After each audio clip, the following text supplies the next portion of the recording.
Olá, vamos para mais um vídeo de gestão de projetos. Vamos falar agora do gerenciamento de recursos. Gerenciamento de recursos, nós temos aqui 6 processos recomendados na versão 6 do PMBOK. E ele envolve, lógico, começando sempre com o planejamento dos recursos. Então, esse planejamento tem que definir como você vai estimar os recursos do seu projeto, como você vai adquirir, gerenciar e utilizar esses recursos. Lembrando que esses recursos são tanto recursos técnicos quanto recursos de pessoas. Por exemplo, nesse projeto, a gente vai precisar de um espaço ou um terreno para guardar os materiais. Ótimo! Então, o terreno faz parte do recurso que eu vou ter que alocar em algum momento.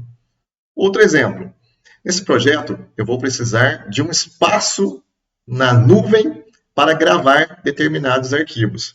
Então, tenho que contratar lá um determinado serviço para garantir a gravação desses arquivos.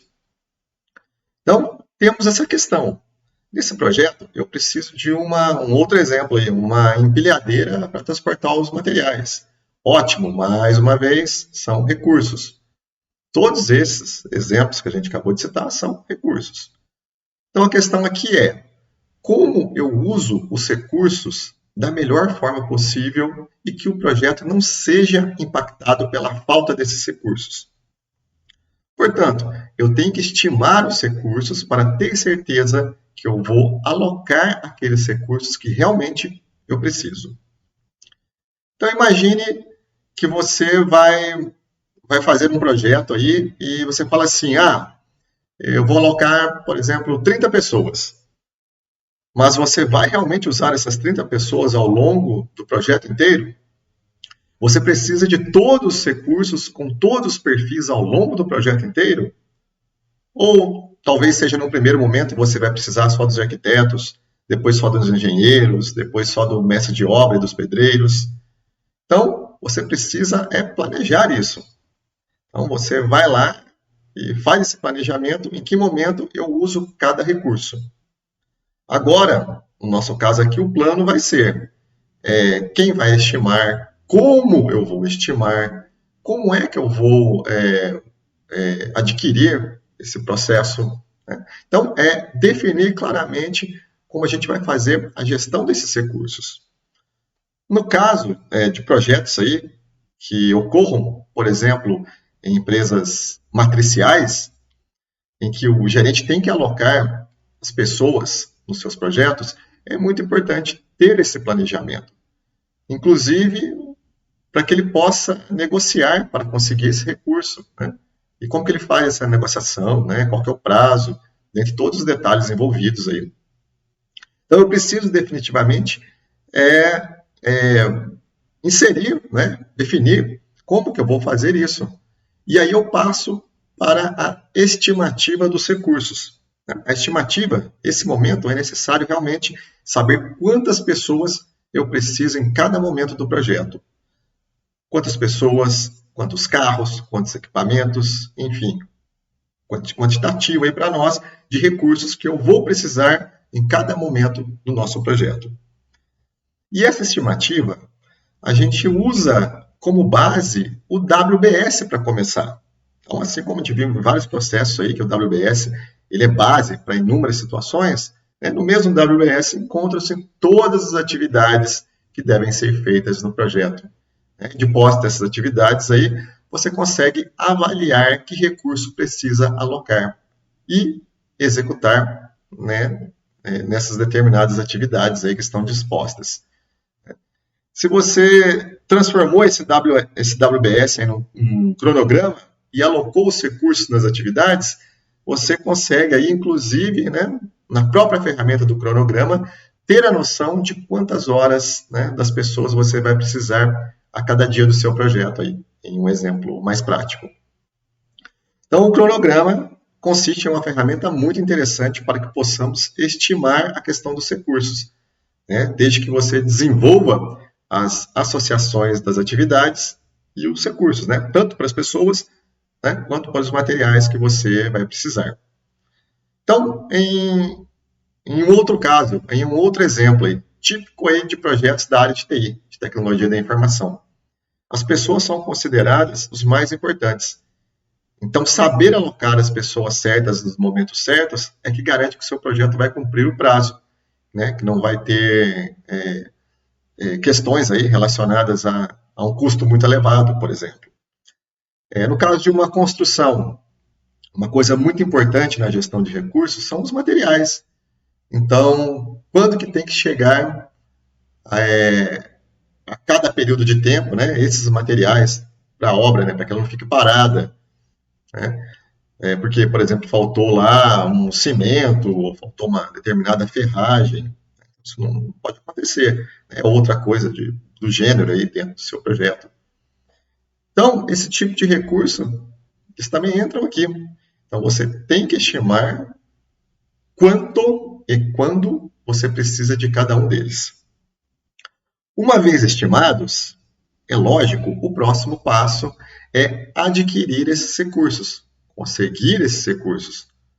No caso de precisar de um equipamento, é necessário colocar aqui o momento que você vai precisar dele, com quem que você tem que negociar, qual é o ferramental que você precisa para essa alocação. No caso de pessoas, pode ser que uma contratação de uma pessoa, né, ou a alocação de uma pessoa, né, no caso de uma matricial, por exemplo, de algum outro time, né, para fazer parte, né, no seu projeto. E é lógico, dentro do escopo projetado. Você não tem como perspectiva, principalmente aí em projetos menores, citando mais uma vez um exemplo, uma visão de longo prazo, né, daquela carreira profissional dele ao longo do projeto. E a função do gerente de projeto não é essa, até porque ele tem um escopo determinado, né, ele não acompanha a carreira como um todo ao longo do projeto, né, e isso deve ser visto, deve ser avaliado, por exemplo, em um outro escopo, deve ter um cuidado de tomar essa avaliação, aí, de fazer essa avaliação, né, que pode não ser especificamente do seu projeto, mas existem projetos que demandam competências e capacitações que as pessoas não têm em um primeiro momento. Então, é essa função, né, nesse caso, né, que cabe ao projeto aí, cabe ao gestor também desenvolver a equipe, né, para aquelas competências necessárias para aquele projeto em específico. E não podemos esquecer que competências, né, não estamos falando aqui só das competências técnicas. Né? Então, por exemplo, você vai alocar um time de desenvolvimento de software para fazer um software para uma empresa de logística. Minimamente, esse time vai ter que trabalhar, né, naquilo que tem que conhecer, né? Por exemplo, os principais conceitos dessa área de logística. Uma certa pessoa que normalmente trabalha aqui dentro da empresa vai ter que trabalhar, por exemplo, lá em company, né, no cliente, por um determinado tempo ao longo desse projeto. Outra questão aí é a capacidade de comunicação dessa pessoa. Talvez tem que ser melhorada, tem que ser melhor trabalhada, né, essa capacidade de interação social. Então, o desenvolvimento aí depende especificamente das necessidades embutidas no seu projeto. Né? Uma vez que você planejou como vai fazer a gestão dos recursos, né, estimou os recursos e também adquiriu, né, ele no momento necessário, desenvolveu a equipe também no momento em que se fez necessário. E aí você tem que fazer, né, o nosso processo de gerenciar e controlar. Portanto, você tem que acompanhar a equipe. Algo muito importante é verificar se as pessoas, de fato, estão usando o tempo que foi combinado de alocação, né? Destacando mais uma vez, aí, principalmente nos projetos aí de matriciais, em que os profissionais atuam muitas vezes em mais de um projeto. Então, você conseguiu lá, negociou com um gerente funcional, um certo profissional que vai ficar 20 horas por dia, 20 horas, né, por semana, né? 20 horas por semana aí no seu projeto. Então, é checar se ele, de fato, está conseguindo cumprir essas 20 horas ou se ele está sendo demandado por outros projetos, né, numa quantidade grande de horas e não está conseguindo cumprir aquilo que foi acordado dentro do seu. Então, essa é uma função típica aí de gestão. Então, temos que acompanhar e garantir que essas pessoas estão de fato com a alocação combinada. Então, é lógico, dentro do controle, né, tomar as ações quando necessário, quando esse planejamento não está sendo seguido, quando você não está conseguindo cumprir com o que for, com o que foi aí, no caso, planejado.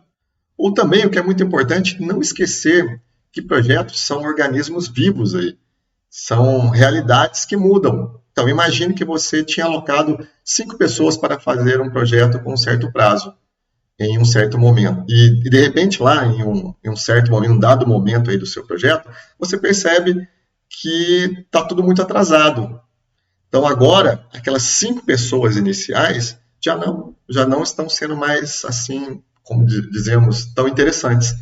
Não estão sendo mais, vamos colocar a palavra, suficientes. E você precisa alocar mais pessoas. E isso, mais uma vez, faz parte da boa gestão de recursos. Ele é necessário, nesse contexto aí, compreender, por exemplo, para eu conseguir cumprir com o prazo, né, que a gente havia combinado, né, que essa quantidade de pessoas que tinha aí, né, que não é mais suficiente, né, e indicar que eu preciso de mais. Então, aí, nesse caso, você vai precisar lá sentar, renegociar. Né? Isso faz parte de uma boa gestão de recursos, né? E tudo isso leva, por exemplo, a um replanejamento, leva a uma revisão de cronogramas, quando você enxergar que eles são necessários. Talvez, inclusive, pode levar até a uma revisão dos custos. Né? Se você precisar alocar alguém, né, por mais tempo, por exemplo, né, e, e ficou, de repente, mais caro do que o previsto anteriormente. Ou até mesmo fazer uma revisão do próprio escopo. Quando, por exemplo, você identificar que tinha planejado que você teria, por exemplo, 10 pessoas em um certo projeto e você conseguiu alocar você não, por exemplo, não conseguiu alocar essas 10 pessoas por algum motivo, né? Você conseguiu alocar menos, sei lá, você colocou 7 pessoas nesse projeto. Então, você pode ter que voltar ao seu cliente e renegociar o seu escopo, diminuindo o seu escopo para garantir que você consiga entregar o que o cliente está esperando. Para, mais uma vez, não deixar ele frustrado, porque você vai entregar menos, né? Ou que vai haver atrasos. Portanto, meus caros, tudo isso tem que ser discutido dentro de um planejamento como um todo. Né? Mas os recursos, eles impactam profundamente em todas essas questões. Ok? Então, obrigado mais uma vez, meus caros, e até uma próxima.